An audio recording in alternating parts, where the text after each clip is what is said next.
Hello everyone, welcome back to the Christ MotoGP Podcast. And look, if you're watching on YouTube, you can see all three of us. Don't worry, we're all back together. People were stressing out that there was something wrong.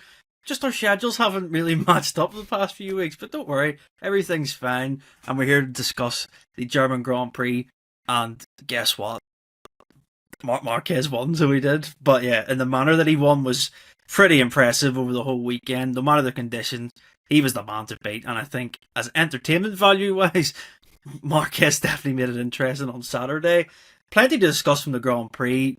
A record, I think, well, an unwanted record of a race where we've had the lowest amount of finishers since 2011, since I believe the Australian Grand Prix with 10 finishers. That was being matched by the tricky conditions, it seems, at turn one at Sachsenring, catching a lot of riders out, and especially those on the podium. It could have been a great weekend for Marco Bezzecchi and Fabio Di Giannantonio, but didn't finish the race because of crashes, so plenty to discuss there, and then we can kind of look at Brno as it makes its return to the Grand Prix calendar for the first time in 5 years. Lewis, Pete, how are you? I hope you're all well, but I'll start with you first, Lewis.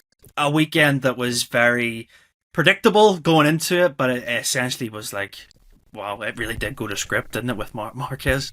Yeah, can I just address the start of that with, this is twice now that people have been like worried about what's going on with it, but you're on it, like, seriously, you gotta have more interesting things going on in your life than what's happening where we are and on our days off and stuff like that. And if there's any problems, if the three of us have had a fallout, I mean, come on.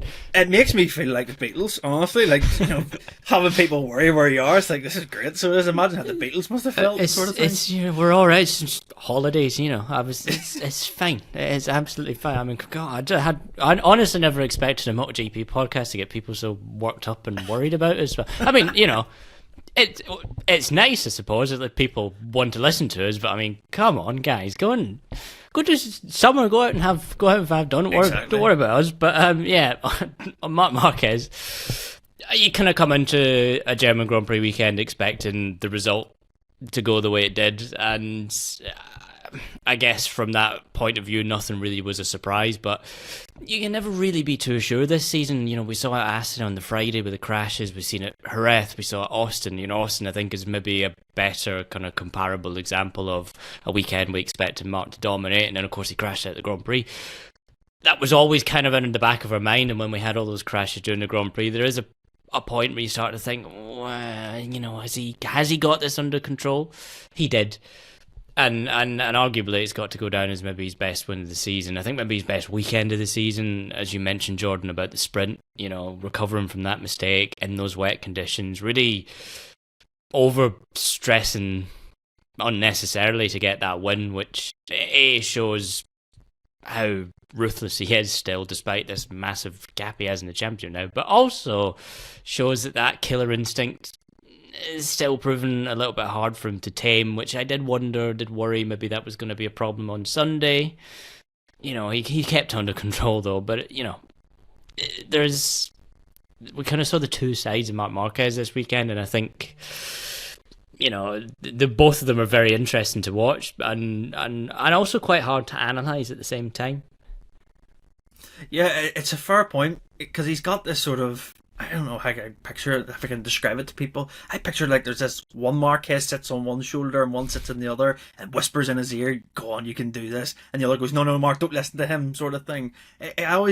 This weekend was perfect with that. And I think on Friday, Pete, in practice, he didn't even put new tyres in at the end to do a time attack. And his best lap time on, how could you say, used tyres was good enough for second place. And it just showed that he said, "I'm preparing for the dry on Sunday." He was even thinking ahead because he knew that the Saturday was going to be wet. And then it comes to the Saturday, as Lewis says, and he doesn't need to win the sprint. He doesn't, because he could have looked at it, well, I'm ahead of my brother, ahead of Pecco. Podium's fine, because he has, decent pace just to get there, and then he just has that little whisper in his ear, "Go on, risk it, do it." And then he goes and kind of tells himself off after, being like, "I shouldn't have done that," sort of thing. But like, how can you control yourself when you know you have so much in hand around this circuit? And especially, it makes it more impressive that it was done in the wet too, doesn't it?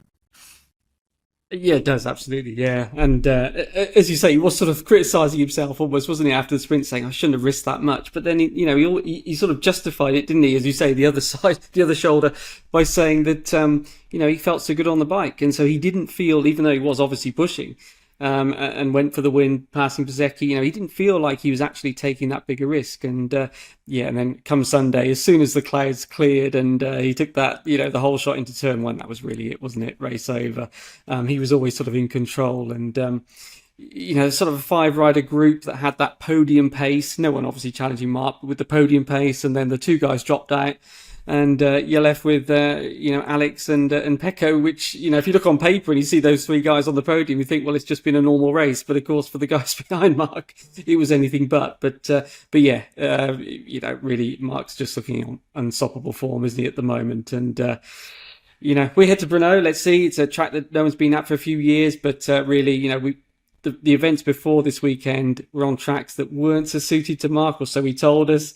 We came to the Sachsenring, and I was going to say he showed us what he could do, but to be honest, I don't think he actually did he? I think he held back by such an amount that we never really saw what Marc was capable of on a dry track on Sunday. He just rode to what he needed to do to win the race, and even then, 6 seconds, So he in the press conference afterwards, wasn't it? He tried to sort of say, look, I respect my rivals. I'm pushing. It's not easy to win in this sport, but at the same time, there's no doubt that it's just that dream combination of the bike, the rider, the track, all coming together, and you get a race like Sunday for him.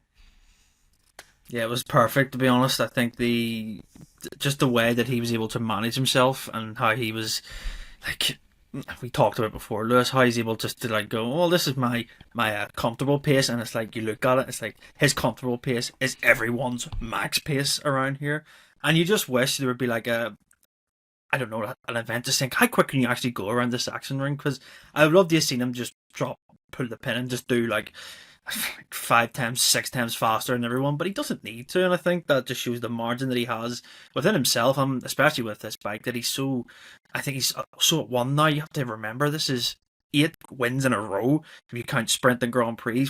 He's done the double quad now, and you're thinking, Jesus, the circuit, and you looked at it at this point of the calendar, you wouldn't maybe thought, well, maybe someone could have snuck a win here or there, but no. I can't see it being any different at Brno, to be honest, because I think he loves there too.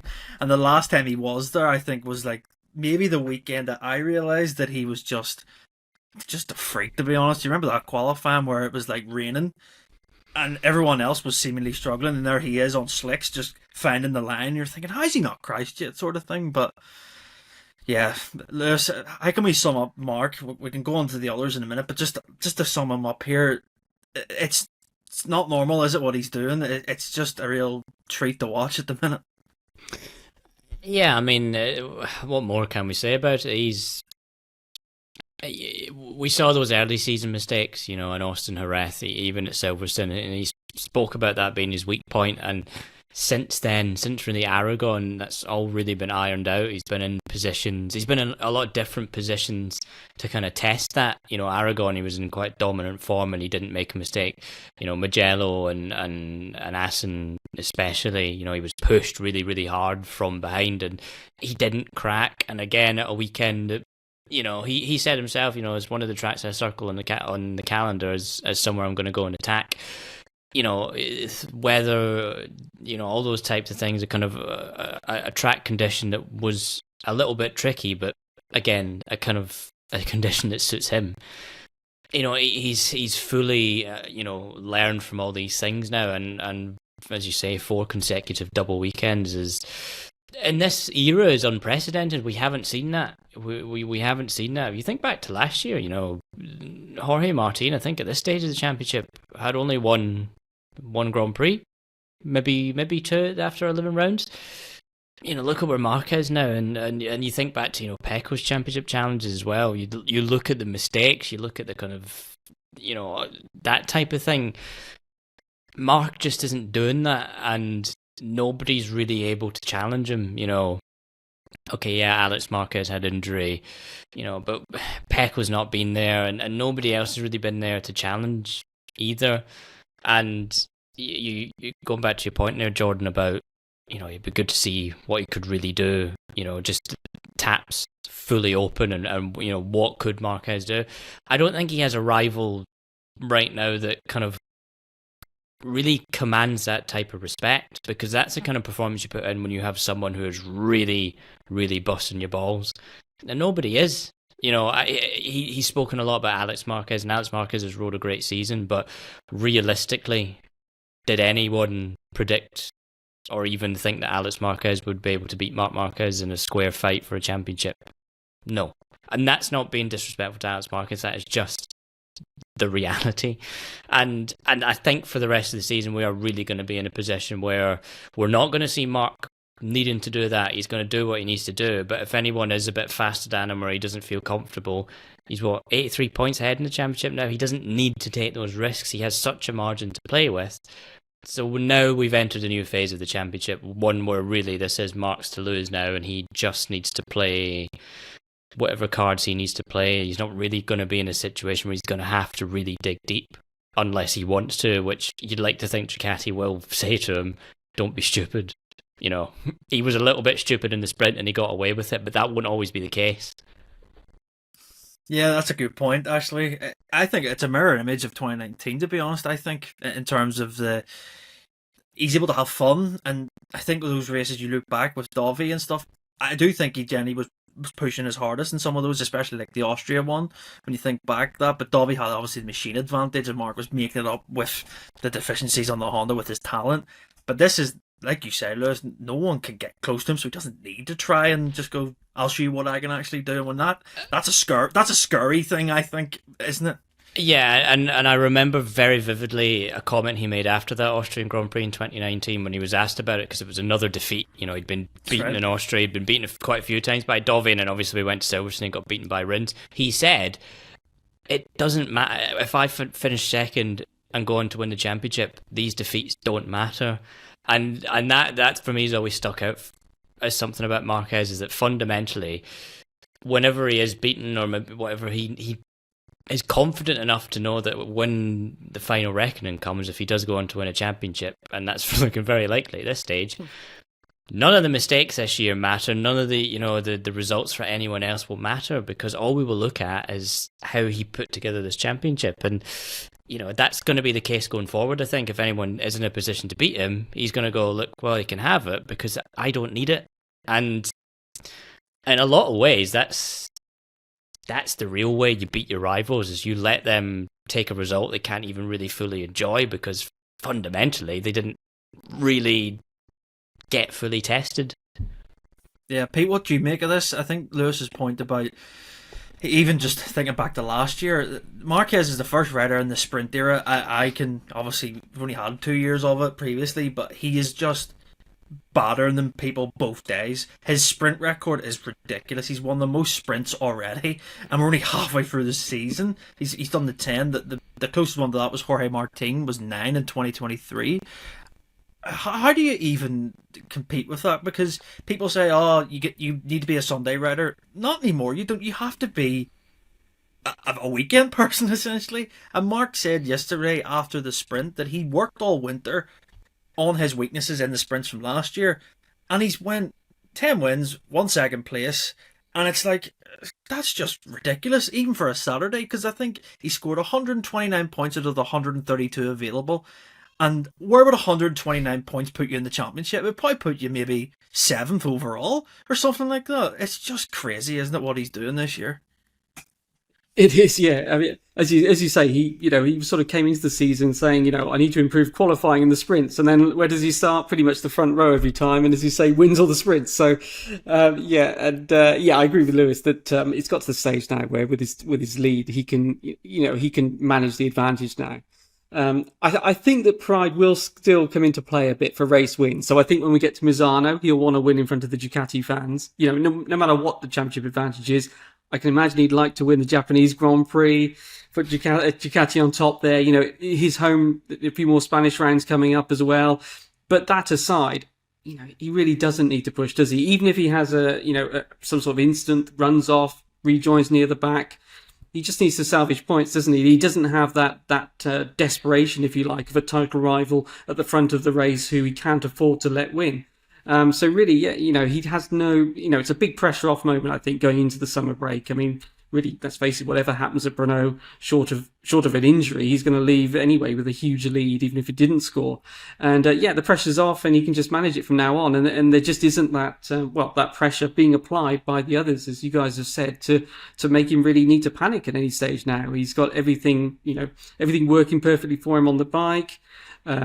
He can adapt to any situation, wet, dry, whatever it is. He seems to cope, doesn't he? So there's just no weaknesses. There's no chink in the armour at the moment. So it's really just all going to plan for him. And what was that? 69 wins, officially second in the record books. And that says it all, doesn't it? We're watching someone who's really making history, and just one guy ahead of him now. Yeah, and that one person's Valentino Rossi. So he has 20 wins, and I know that got brought up straight away after the race today. Plenty of people were thinking, when can he do 20? I'm like, let the guy celebrate his 69th win. Like, you can't start thinking ahead, because he's making history every weekend now, and it's pretty special. As Pete says, 83 points is his gap to Alex. I think it's 147 to Pecco. That to me is the number. It's like, wow, that's something this year. And we can talk about Alex Marquez's weekend, Lewis. I think he was really annoyed after yesterday's sprint, it seems, because it wasn't due to the injury. It was due to his lack of feeling in the wet. P8, it broke the streak of Marquez 1-2s in the sprint for the season, which, I mean, it's still ridiculous. It was got to this point anyway, but a brilliant P2 from him, even though, he's quite lucky that the crisis happened in front of him, but he stayed on, and he's able to hold off Pecco too, which I think was a big indicator, because we kind of talked about Alex being the second fastest Ducati all year, and he validated this weekend, even though he's still injured. That was pretty gutsy stuff from him, wasn't it? Yeah, absolutely. I think the sprint, the injury conditioned him a little bit. He just said he wasn't confident, and therefore I wasn't going to push. I'm not going to push and risk injuring myself again. So maybe a fully fit Alex Marquez might have been a bit further up than 8th. But yeah, the ride to second, he was up there in that podium battle from the off. Whether he could have got in with Bez and Digia had they not crashed out, I'm not so sure. Digia's pace was really, really good, and Bez was picking it up kind of towards the point when he crashed. So there was, I think there was, you were kind of looking at that being the podium, and 4th really being the best on offer there for Alex. But even then, that would have been a really good result given a left-hand injury on a left-handed circuit. There were only 3 right-handed corners on the Sachsenring, so to kind of grit his teeth through that was really quite impressive. And like you say, Jordan, half the battle is just finishing, and he did that, with all the crashes around him. He capitalised on that, and really we're looking now at this a battle for second in the championship, and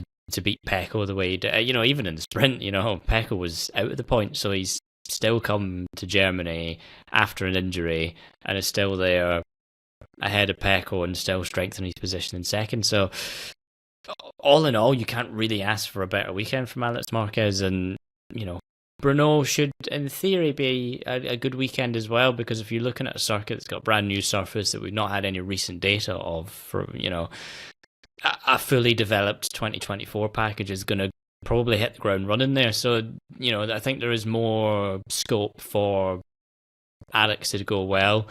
You look at all the downhill braking and uphill braking as well. Brno, that's in theory going to make life quite difficult for Pecco Bagnaia if he is still struggling to find his feeling on the front end. So there's another element there for Alex to exploit.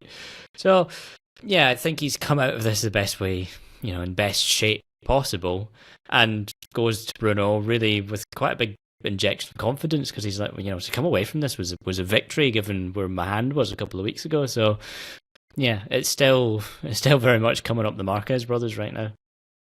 Yeah, and interestingly, both Alex made his 100th MotoGP start and Mark made his 200th, and they're both P1, P2. So again, the stats just line up for these two this year. It's pretty special. I mean, I think Alex even said it too. I mean, how could you even script that sort of thing? So yeah, I think that's perfectly summed up, Lewis, with Alex.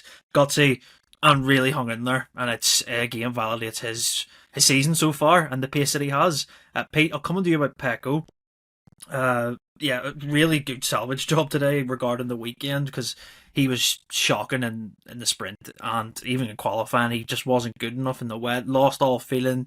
It's pretty much the same story that we've heard. The wet, even, how can I say, it makes it even worse for him when he's trying to feel what he's trying to feel with his bike. He just doesn't have any confidence, but I suppose you can look at it thinking, well, I got out of there with a podium. It could have been a lot worse. It could have been P5, P6, maybe if people had stayed on. Where do you assess how he looks at the next few rounds? The next round, I mean, everyone's going to be going in as the same sort of, how can I say? They're going in the same way. But in his mind, he must be thinking, this is a tough slog. Get me to the summer break so I can have a break from the first half of the year.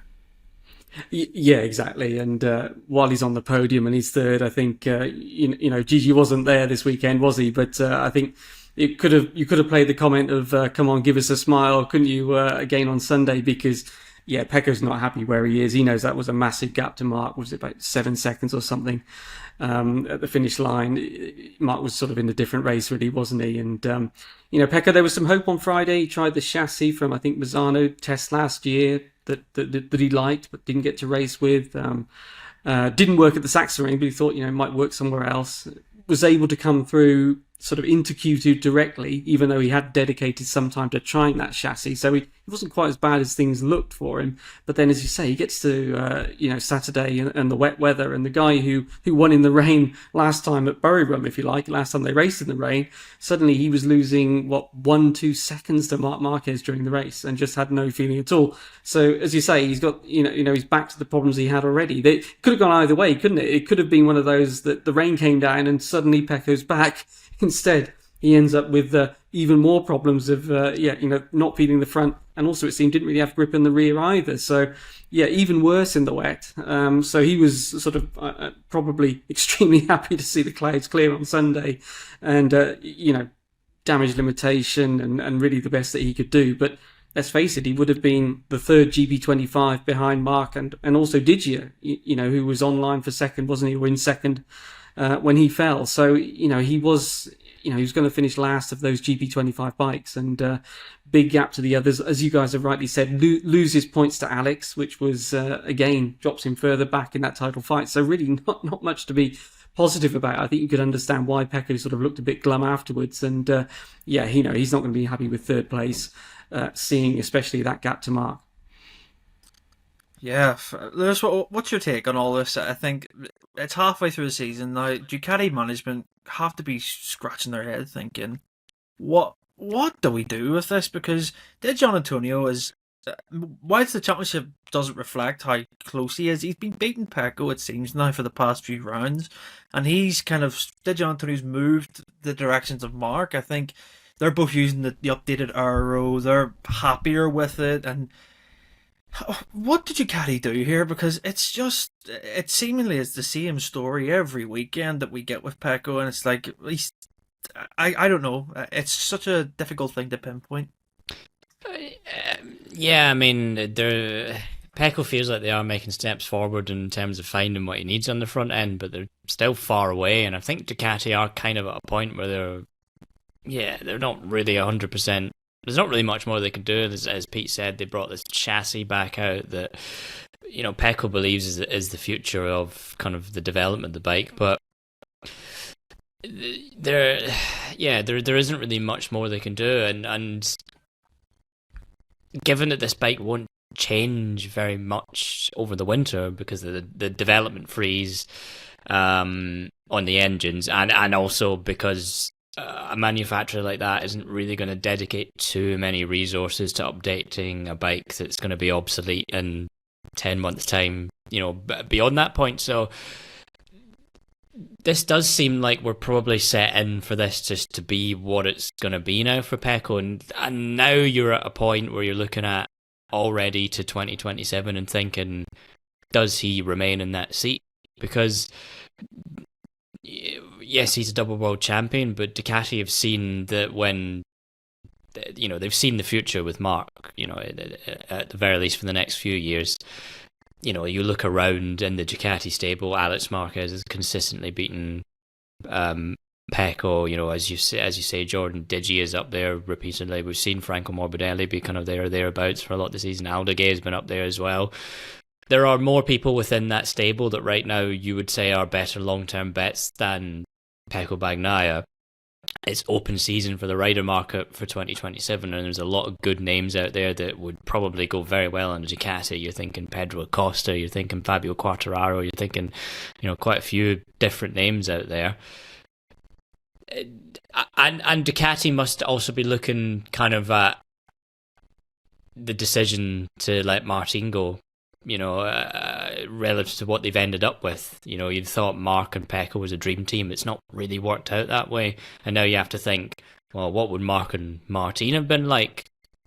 It's impossible to say, but you have to argue, looking of kind of what we've seen over from Martin over the past few years, is that he was maybe going to be a better bet than Pecco. So Ducati will have to start thinking about the future, and probably a future without Pecco Bagnaia, because unless you are someone like Marc Marquez, you have a very short shelf life in MotoGP now. We've seen this before. We've seen riders come and go very rapidly, more so than in any other era, because the machinery is competitive, the field is more competitive than it's ever been, and there is such a strong list of riders coming up as well from Moto3 and Moto2 that you can't be mediocre for very long. And that is what Pecco Bagnaia has been this year. He has been mediocre. I think he's been lucky that the likes of Aprilia, Yamaha, etc. have been in a rebuilding phase, and KTM haven't been very good this season, because there's, as we've seen from people like Bez, again today, at Assen, at Silverstone, those are riders that are still, they're proven to be faster than Pecco as well. So if those teams, those manufacturers, make more steps into the season like we think they will do, and who knows what's going to happen when Jorge Martin comes back onto that Aprilia, he might find his feet very quickly and all of a sudden be a consistent front runner. That pushes Pecco Bagnaia further down the order. So, Ducati will keep working, but at what point does it go, we've done all we can? And then at what point does it go, maybe this is as good as it's going to get, and we have to start thinking about the future. So I don't think the pain is over yet for Pecco Bagnaia. I think there's going to be some uncomfortable conversations happening, or starting to happen, over the next few months, as we expect rider market stuff to really, those behind the scenes discussions to happen in this winter, and contracts to be signed before next season even starts. Yeah, interesting. Really interesting. I think to get to this point of the season and the issues still haven't gone away, it's uncomfortable. That's all I can say about it. I think that we'll cover Martin at the back end of this podcast, because that's very fun to talk about as well, and there's been stuff came out of the weekend about his future, and I'm thinking, what's next in this saga with Jorge Martin? But yeah, we'll cover that shortly. I suppose, Pete, we can look at the crashers in the race. I mean, Lewis touched on Bezzecchi and Giannantonio. They were both, I'd say, really good weekends. Bezzecchi more so, really impressive stuff. Turn one, seemingly is it something to do with the wind, or was it the conditions that just caught a lot of these riders out? Because it was really unexpected, to be honest, and then every lap it seemed like someone else was going down at turn one. But it's a shame, because Bezzecchi had really good pace, didn't he? And so did Giannantonio. Yeah, definitely. Yeah, as you say, it was quite strange that they went so far into the race and then suddenly everyone started falling there. But I think Bezzecchi said he actually backed off a bit. And that was why he, he'd seen Giannantonio fall, thought, okay. And because he backed off a bit, he ended up sort of loading the front differently, and down he went at that corner. It's sort of a tricky corner, isn't it? It falls away towards the apex and the exit. And he said, it's one of those things where MotoGP bikes are made to be ridden at the limit. And when you try and back off a bit, it's, I guess, something we've heard from other riders, isn't it? That's when you can get caught out. So seemed like that's what happened there. But as you say, yeah, big shame for him because of Aprilia. They've been, building real momentum, haven't they? Coming from Assen, totally different track. He was competitive there. And then there he was, okay, Digia might have got second ahead of him, but still would have been on the podium. It would have been a great result, fast in the wet as well. It looks like the Aprilia is really becoming a balanced package that works different tracks, different conditions, and yeah, let's. It's going to be exciting to see what Jorge Martin does when he gets on it, isn't it? Apparently, he noticed the difference when he rode the bike in the private test a few days ago. He felt that it was improved and things like that. So yeah, it's going to be interesting to see what he can do, and also coming into a team where Bez is really on a high now, isn't he? Just when they both signed as new guys, Bez was very much the number 2, wasn't he, to the reigning champion? But he's really sort of built this team around him, and results are what count, aren't they? So. Aprilia will say, and obviously the right thing is, no pressure on Martin. Just go out, get a weekend under your belt, learn the bike and everything else. But as you guys have been saying, MotoGP is a results-based business, and they're all hyper-competitive guys, and no one wants to be, slower than people on the same bike. It's something that we've seen also Marc do in the past, haven't we? Even when he hasn't been on a winning bike, he would always sort of raise his level to be at least the top Honda. If there was ever another Honda that was threatening him, he would find something. And I think, it's going to be interesting to see what they can do on that bike, because the Aprilia, there were big questions marks at the start of the year, and they're really sort of building some momentum. Yeah, they really are. It's quite impressive, to be honest, because I can comfortably say now that they are the second best bike on the grid. And this season of yo-yoing between the Yamaha, the Honda, and the Aprilia, I think now I've seen enough over the past 4 or 5 races to say, the Aprilia has definitely made that jump. And do you know what? Let's park the Sachsenring chat. Let's get into next week. There's plenty to talk about. Jorge Martin, Lewis, came out over the weekend now that apparently he's going to stay for the next year at Aprilia. He's going to honour his contract. No official confirmation from Martin, but Massimo Rivola pretty much sticking to his guns, saying that, we kind of not need to comment on it because we knew the situation was kind of resolved, which, it's not been as simple as that, has it, really, since the, Silverstone? So, what do you make of this Martin stuff? At least he's back anyway. That's a good thing, isn't it?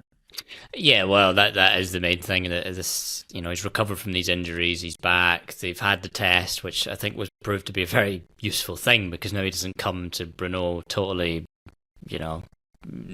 cold. He's going to learn the circuit at kind of the same time as everyone else. Of course, he is, hundreds and hundreds and hundreds of laps behind all of his competitors now. So it's still a steep learning curve, but. He comes back, Brno hopefully gets a full weekend in, and then he'll have a few weeks to kind of assimilate all that and then come back properly, for the second half of the season. I think this report that came from AS in Spain and Mela Cherkales, who is a very well-respected name in the paddock, and so I think there's a lot of merit to this story, is that the contract will be honoured for 2026. Now, I wouldn't sit there and say that this is a reconciliation. I think what this is that Aprilia stuck to its guns on the legal aspect of it, and the Martin camp have had to back down. As Massimo Rivola said at the Sachsenring when he was asked about it, as far as he's concerned, his position hasn't changed. Aprilia's position hasn't changed. They were always looking that Jorge Martin would be on the bike in 2026 and honouring the contract. So as far as they're concerned, this report doesn't really make any difference. We know at Assen things got quite... I think Assen is probably where things have reached sort of a fever pitch in terms of the standoff. We had Martin's manager, Albert Valera, saying... he's free, we're leaving. That's sort of what he said, and then he contradicted himself quite a lot through his statement. But essentially, that then prompted Aprilia to go, look, we'll pull this through the courts if we have to. Apparently the Martin camp was quite insistent that they do that now, but Aprilia were like, well, this is our game here, so we'll play it whatever way we want to, because it didn't suit them to take this to the Court of Arbitration for Sport and potentially go against them very quickly, and then he goes and signs for Honda, and then it was all for nothing. They knew that they could drag this out for as long as they wanted to, because he had a valid contract for next year. So it now seems that the Martin camp have kind of accepted that really there is no legal recourse here, so they're going to have to lump it and go next year, because fundamentally Martin can't sign a contract while he's under contract still with elsewhere. So Honda, we're not sure if a deal was offered. They claim they never have offered a deal and they never would to a rider who's under contract. Dorna themselves have said, look, if he has to this has to be resolved before he is admitted to the championship next year. We will not have a rider under 2 contracts on our grid. And I think that's probably really where the line has been drawn. They've gone, okay, we can't get out the contract, we can't sign anything, so this is it. So that's a victory for Aprilia in one sense. Of course, they have a rider that still doesn't want to be there and will be signing a contract to move elsewhere in 2027 as soon as he can, I imagine. Unless something really dramatic happens where all of a sudden he goes, oh, wow, this Aprilia is brilliant, I can win a championship on it. Aprilia is convinced they can do that, but Martin obviously doesn't seem to be. So this is the next thing. They now have to kind of put this all behind him, and Martin especially has to put it all behind him and go, okay, I'm here now, so I'm gonna go for it. You know, that's the real tricky point. So Aprilia have won in one sense, but this is still a very long process to get to where everything is harmonious. I think they've tried to do a bit of damage control at the test. They had this group photo at the end as if everything's good, and you know they've spoke all weekend in Germany. Oh, it's great to have Martin back. He's going to come back. He's going to be really valuable to us. You know, etc., etc. So, you know, let's see. But I wouldn't.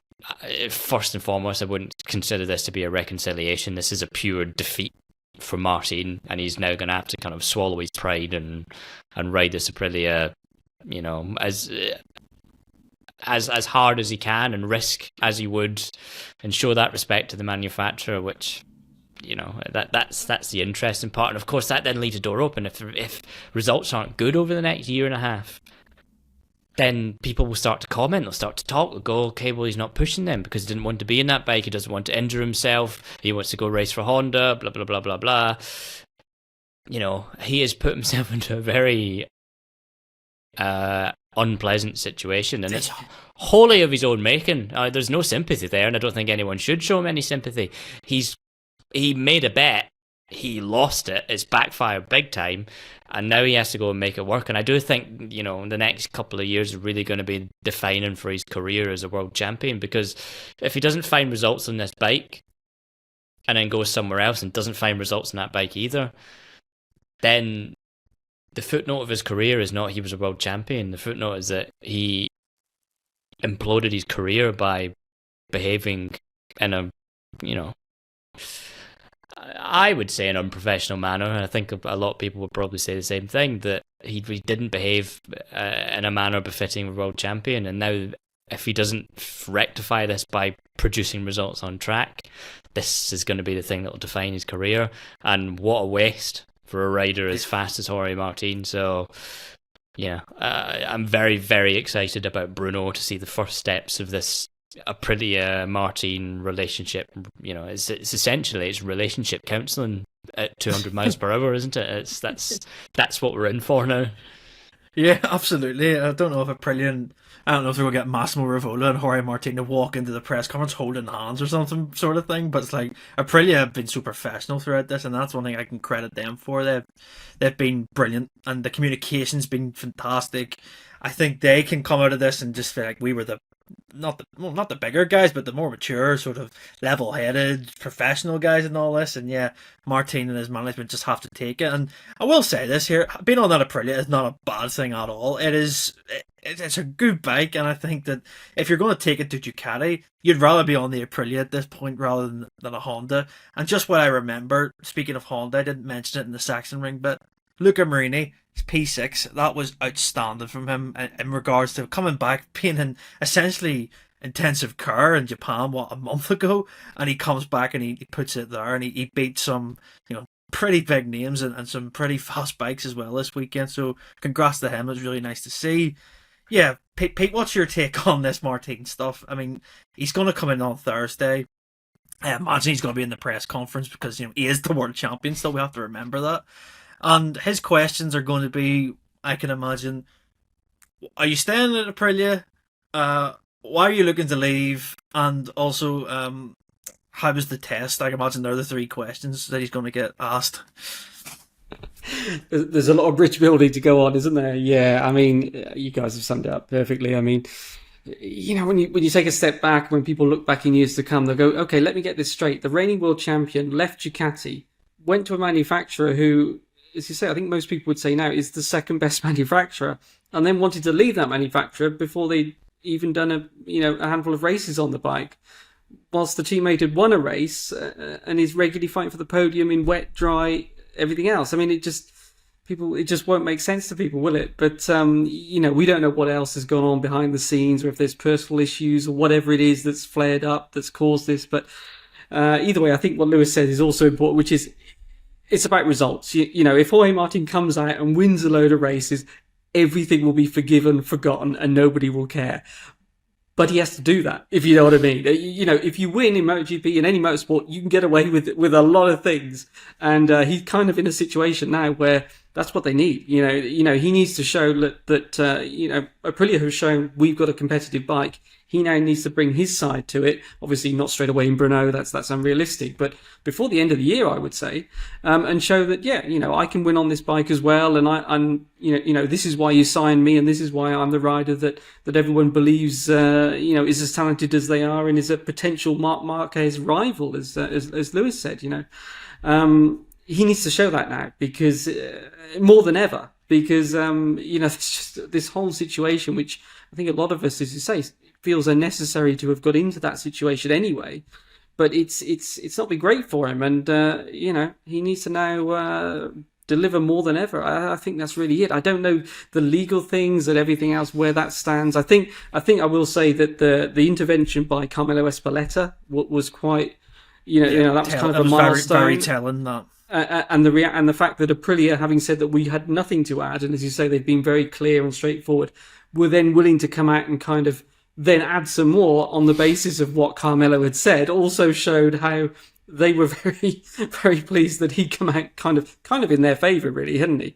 I mean, Carmelo had just said, this needs to be sorted, whichever way it goes, but it needs to be sorted. And that was a big thing, as you guys have said, for Aprilia, because they can afford to take longer, because there's no other riders out there for next year of Martin's level. So, they don't have the urgency to do a deal with another big name rider who will say, look, I need an answer from you guys by a certain date, or I'm going to sign with someone else. That's not really there. It'll be there for 27 when a lot of people are up for grabs, but it's not there now. So, like you say, they can afford to wait. Legal system in Italy is not known for its speed. So I think, let's wait and see. Hopefully, this will all be explained at some stage, how we've gone in this complete role reversal, as Lewis said, from Martin's manager coming out and saying he's free and available, and even name checking Honda as an option when asked, to now apparently staying at Aprilia. I mean, it's a complete U-turn, isn't it? And let's hope we get some answers this weekend. Yeah, I think we'll get answers. I just don't know who it's going to come from. Personally, I think it's going to be, that press conference is going to be pretty mega just to hear perspectives. Because, like I said, I haven't heard from Jorge Martin in 3 months, and even then it was like a completely different situation. So, yeah, I'm quite excited, to be honest, for this weekend at Brno and what's going to unfold. Because, as you know, I love the drama. I've discussed it recently. I think it's better than any soap there is in the UK. So it is. So, yeah, I suppose looking at the other side, Lewis, I think we haven't touched on injuries, actually, when I think about it. Maverick Vinales is injured, won't be there at Brno. He'll obviously come back after the summer break. And then Bastianini, don't know if he's going to be there. I think he might be. But and Frankie Morbidelli, I don't know if he's going to be there. Is that confirmed? He's looking very unlikely too. I mean, very attritional weekend from Sachsenring into Brno. A lot of these teams are, they're finding it tough at the minute, aren't they? And this is always the pitfall of back-to-back weekends. We saw this, we've seen this repeatedly over the years, but especially since this sprint era has come into play, we've seen how many weekends. I mean, you think back to 2023, and we didn't have a single weekend where the full grid was racing. The full-time grid was racing. So, the calendar has been constructed a little bit more, in favour of the teams and stuff this year to kind of ease some of that pressure. But from the past couple of weeks, couple of rounds until the end of the season now, they're all back-to-back events, 2 weeks on, 1 week off, 2 weeks on, 1 week off. That's hard on the riders, and when you've got injuries that, could take, a couple of weeks to heal, you're now going to miss a race because you don't have that time anymore. And Maverick Vinales is an unfortunate one there from it's a slight fracture in his collarbone, something that you could potentially race through if you had another week off. But Unfortunately, he doesn't have that luxury. Morbidelli, we're not sure yet. He had quite a lot of elbow pain. Whether VR46 will just err on the side of caution and go have an extra week of your summer break. We'd rather you fit and healthy for the rest of the season. Remains to be seen. And Bastianini had appendicitis, which apparently is getting a bit better, but again, he might not be fit enough for Brno. Tech 3 might be like just rest, which is then an interesting prospect there for Tech 3 because they're going to have two riders they're going to need to replace, and kind of technically they only need to replace one of them as per the regulations. So I don't think there's ever been a situation where we've seen two replacement riders in the one team. Not off the top of my head anyway. But no. Paul Espargaro and Danny Pedrosa at Tech 3 would be a story. But yeah, it's just and obviously Somkat Chantra's not going to be there. He's going to be replaced by Taka Nakagami. So and here's the other thing: is talk about injuries. Obviously, Honda's now down a test rider because Alex Espargaro's injured himself and he's cycling racing. So that. These calendars are hard. We've gone from we were talking about earlier about this crash statistic. From 2011. How many races do we have in 2011? 16, 17? Yes. 17. It was a much more spread out calendar. The last few rounds were a triple header, but that was quite normal for MotoGP. But generally, you didn't have double headers anyway for the rest of the season. It was just that one weird bit of the calendar where you had Australia, Japan, and Sepang as a triple header. So there's just this the way we've gained rounds, we've gained half extra races because we've got these sprints now. So this is going to happen, and that is just the unfortunate reality of MotoGP. And obviously go back to what we were saying earlier about Marquez dominating. He's given himself that luxury that if he did crash at Brno and injured himself, he could miss 2 or 3 rounds and still be in the lead of the championship when he came back. So that's the other thing you've that's the other game you've got to play now, is that you have to be consistent in both races and build up these points advantages, because they give you leeway if you then end up injured and having to miss a round because the calendar is so packed, which Alex Marquez is a perfect example of that. He's kind of come out pretty well in his battle with Pecco despite not finishing the Grand Prix in Assen. He had a week off back at Germany, and so that this is the new reality, I guess, is you've got to play the calendar as well as any other thing in the championship now. Yeah, you're right, Lewis. I think that the reality of this calendar is just, I hate saying the word, it's like not attritional in the sense that people are going to get injured, but it is. When you have the amount of races, you've doubled the amount essentially, whether people like it or not. These riders can only stay on the bikes for as long as they can before the inevitable happens, and it's quite a testament to actually your point with Marquez, the fact that he's building this massive lead. I don't even want to say it's like he's doing that on purpose, but it's like it's allowing him this luxury that others don't have.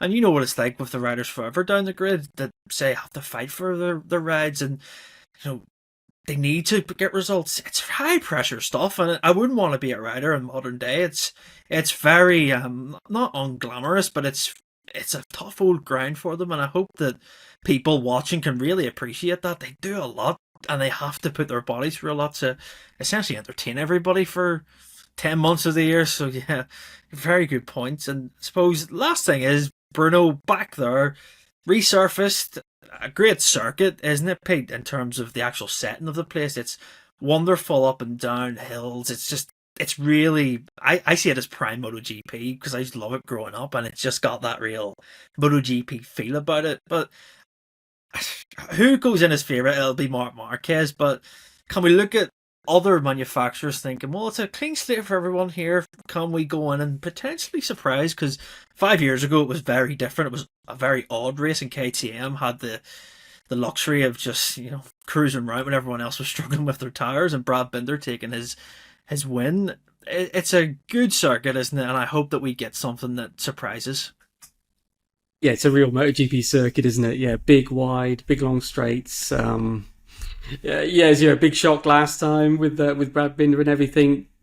Completely resurfaced, doesn't it, for this MotoGP comeback? Sounds like the riders really love the job that they've done with the new surface, so there'll be no complaints there as far as as far as grip and bumps and everything else. And yeah, let's see what happens. There's been a bit of private testing, isn't there? So Yamaha were there, Luca Marini was there. So they'll have a bit of data, which might help them a little bit on Friday, but I don't think it's going to sort of change the weekend. And yeah, weather-wise, I think it's we could be in for some more, watching the clouds and things like that. I think there is a chance of rain again this weekend, so that could throw an element of excitement in, shall we say, as well. So we'll see what happens there. But yeah, it should be great. I mean, it's a big wide track. You look at it on paper, it looks like sort of lots of large chicanes, but they're not really chicanes either. They're so fast that they're much more like Mugello style, if you were to call them chicanes. So quite thirsty on fuel. That's been the thing in the past where teams have been not able to push like they have in qualifying. We've seen race times quite a lot lower just because they have to sort of watch the fuel a bit, and lots of guys running out towards the end of the race or the slowdown lap, isn't it? So, that might maybe hold back some of the more powerful engines, give the maybe the Japanese teams a bit more of a chance there. They're struggling a bit more with the power side of things.